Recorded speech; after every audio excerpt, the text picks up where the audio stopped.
Let's talk about 3 types of Christians that Jesus warns about. Okay? So these are the 3 categories. You have people who have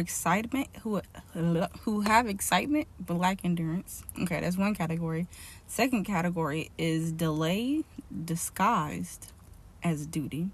Okay, and then you have a third category, which is looking back while trying to move forward. They keep looking back, like Lot's wife, right? We're going to break these down. So I'm going to be referencing to Luke chapter 9, verses 57 through 62. So for the first category, right, this is where it says, starting at verses 57 through 58, it says, a certain man said to him, Lord, I will follow you wherever you go. Jesus replied, foxes have holes, but the Son of Man has nowhere to lay his head. Now, as you read this in the Bible, they don't have names, right? But these are real people. These are not parables. So the focus isn't about who they are, what they do, but rather how they respond. Because their response represents the condition of their heart currently. Now, we see by this man's response, he says, I will follow you wherever you go. And that sounds really passionate. That sounds really convincing. Really, it's just impulsive. Who else does that sound like? It sounds like Peter. Peter was like, oh, I'm down for you, Lord.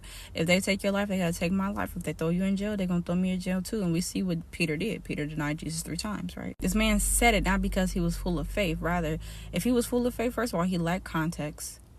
He didn't understand the cause. That's what Jesus was warned about in Luke as well. He said, if anyone wants to be my disciple, they must first consider the cost. Like, you wouldn't build a house without understanding the foundation. And let's say you have considered the foundation, but you wouldn't build a house without having the necessary funds to build that correctly. This man was just moved by emotion, admiration, and the hype of a moment, hype of his emotions, not really understanding that when you follow Jesus Christ, you have to crucify yourself.